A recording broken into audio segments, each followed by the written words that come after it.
दोस्तों, पूज्य गुरुदेव ने आज अपनी कथा में बताया कि जो महिलाएं निर्जला एकादशी व्रत में करती हैं, यह गलतियां तो उसे घोर पाप लगेगा।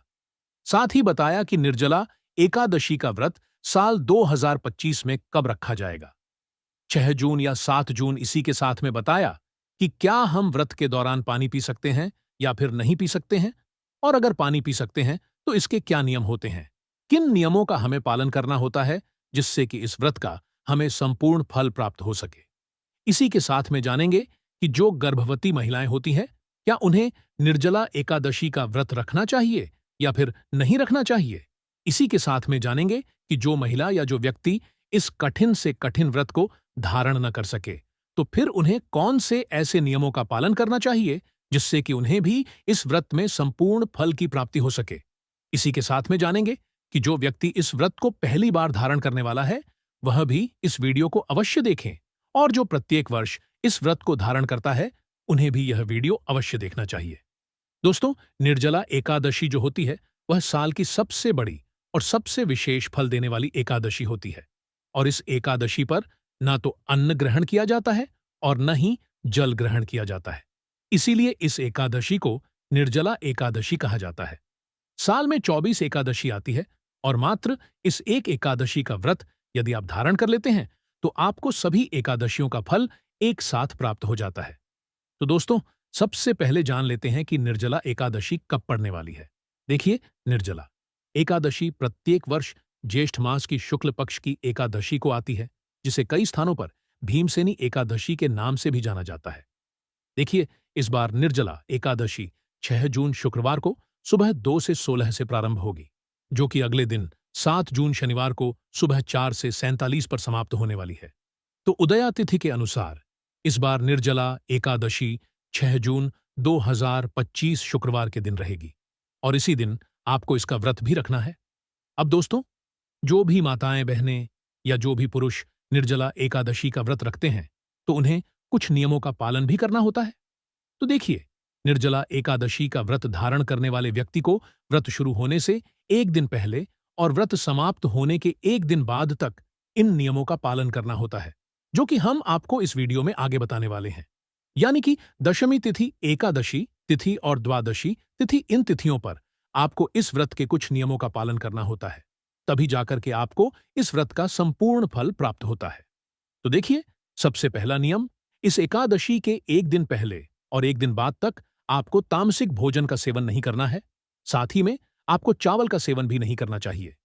इसी के साथ में आपको दूसरों के घर जाकर के या फिर दूसरों के द्वारा दिए गए अन्न को भी ग्रहण नहीं करना चाहिए।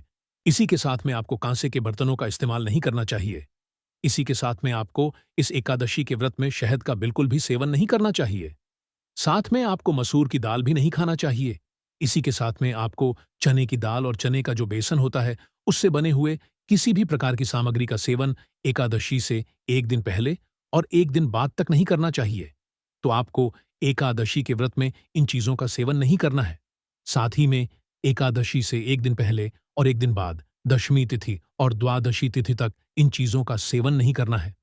अब दोस्तों, जो व्यक्ति निर्जला एकादशी का व्रत रखने वाले हैं, तो उन्हें यह व्रत किस प्रकार से रखना है, यह भी जान लेते हैं। देखिए, निर्जला एकादशी का व्रत बिना जल के ही रखा जाता है, बिना अन्न के ही रखा जाता है। तो जो भी व्यक्ति इस एकादशी का व्रत बिना जल के और बिना अन्न के इस व्रत को धारण करता है, तो उसे साल की सभी एकादशियों का फल एक साथ प्राप्त हो जाता है। तो आप चाहे साल की सभी एकादशियां करें या फिर ना करें, लेकिन यदि आपने निर्जला एकादशी का व्रत कर लिया, तो फिर आपको सभी एकादशियों का फल एक साथ प्राप्त हो जाता है। चलिए दोस्तों, अब हम जान लेते हैं कि जो माताएं बहनें निर्जला एकादशी का व्रत रखने वाली है, तो उन्हें सुबह से लेकर के शाम तक किन किन बातों का ध्यान रखना चाहिए। सबसे पहले जान लेते हैं कि क्या निर्जला एकादशी में पानी पी सकते हैं या फिर नहीं पी सकते हैं, और अगर पानी पी सकते हैं तो इसके क्या नियम है। सबसे पहले इस बात को जान लेते हैं। तो देखिए दोस्तों, जो भी व्यक्ति निर्जला एकादशी का व्रत रखने वाला है, जो भी माताएं बहनें इस व्रत को धारण करने वाली है, तो उन्हें सुबह 4 बजे से पहले पहले जितना भी पानी पीना है वह पी सकती हैं। यानी कि 6 जून 2025 से निर्जला एकादशी का व्रत प्रारंभ हो जाएगा, तो आपको 6 जून सुबह 4 बजे से पहले पहले जितना भी पानी पीना है आप पी सकते हैं। बिना स्नान किए हुए भी आप यह जल पी सकते हैं। तो जो भी व्रत धारण करने वाले हैं, वह सुबह 4 बजे से पहले पहले जितना पानी पीना है वह पी सकते हैं, क्योंकि 4 बजे के बाद सुबह होना प्रारंभ हो जाती है। तो आपको सुबह 4 बजे तक जल अवश्य पी लेना है। अब 4 बजे के बाद आपको ना तो जल ग्रहण करना है और ना ही आपको कोई अन्य सामग्री ग्रहण करनी है। इसके बाद आपको स्नान कर लेना है और साथ ही में आपको भगवान का पूजन पाठ कर लेना है।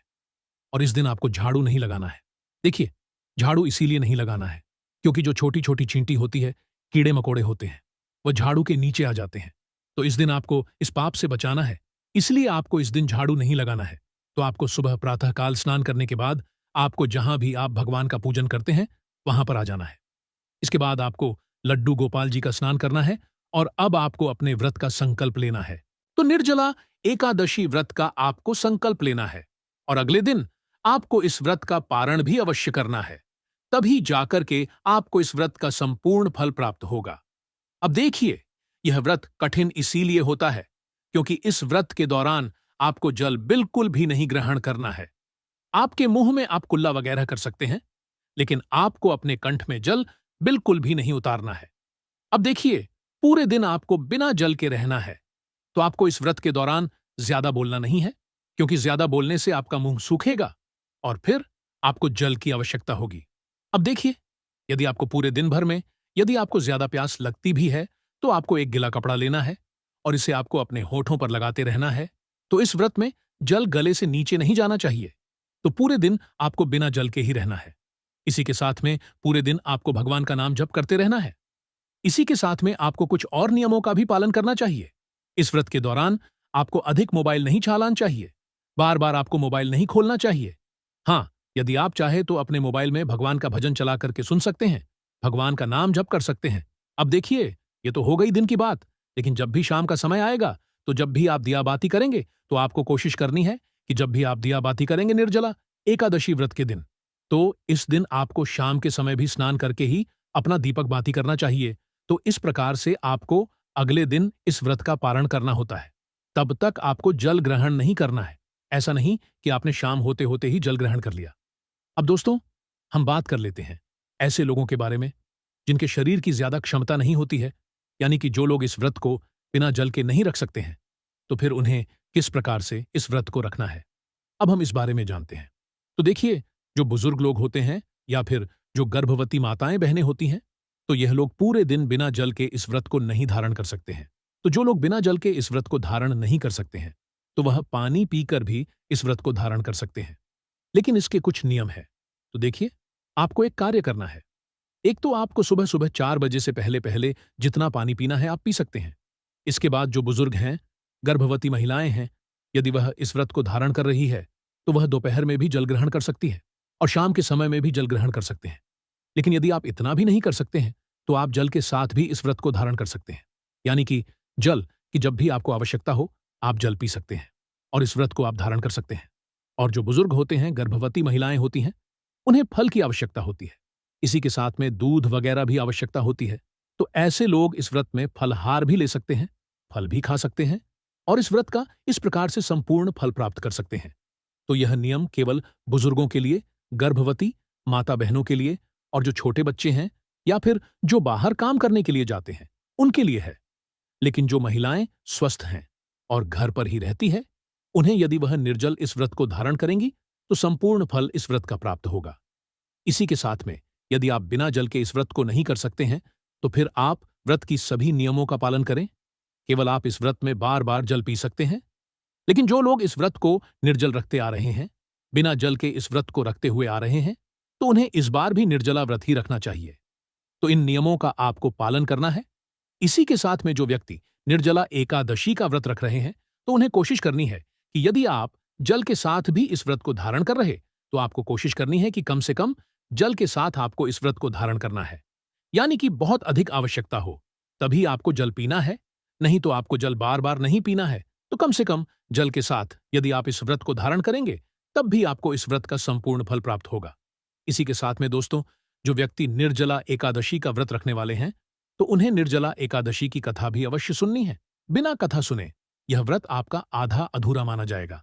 तो निर्जला एकादशी व्रत की कथा चाहे आप मंदिर में सुने या फिर आप अपने घर में बैठकर सुने। अब दोस्तों, जिस प्रकार से आपने निर्जला एकादशी के व्रत में संकल्प लिया था। तो इसमें आपको पारण भी अवश्य करना है। तो इस व्रत का जो पारण है वह आपको अगले दिन ही करना है। रात्रि के समय में आपको इस व्रत का पारण नहीं करना है। तो देखिए, आपको इस व्रत का जो पारण है वह निर्जला एकादशी के अगले दिन 7 जून 2025 शनिवार के दिन दोपहर 1:44 से लेकर के शाम 4:31 के बीच के समय में आप निर्जला एकादशी व्रत का पारण कर सकते हैं। पंचांग के अनुसार यही शुभ समय है। व्रत के पारण का तो आप व्रत का पारण जल पीकर भी कर सकते हैं, चरणामृत पीकर भी कर सकते हैं, या फिर जैसे भी आपके यहां व्रत का पारण किया जाता है वैसे आप व्रत का पारण कर सकते हैं। इसी के साथ में आपको इस व्रत के दौरान किसी से भी अपशब्द नहीं बोलना है, किसी के साथ भी लड़ाई झगड़ा नहीं करना है, किसी की भी बुराई नहीं करना है, चुगली नहीं करनी है किसी का भी। आपको इस दिन अपमान नहीं करना है और पूरे दिन आपको भगवान का मौन रहकर नाप जप करना है, यानी कि मुख से बोलना नहीं, केवल मन ही मन आपको भगवान का नाम जप करना है। आप ओम नमो भगवते वासुदेवाय का भी जाप कर सकते हैं। इससे आपको अन्नत फल की प्राप्ति होती है। तो आपको इन नियमों के साथ ही इस व्रत को धारण करना है और व्रत का पारण भी करना है। वीडियो यदि आपको थोड़ी भी पसंद आई हो तो वीडियो को लाइक करें, चैनल को सब्सक्राइब करें और कमेंट में ओम नमः शिवाय जरूर लिखें।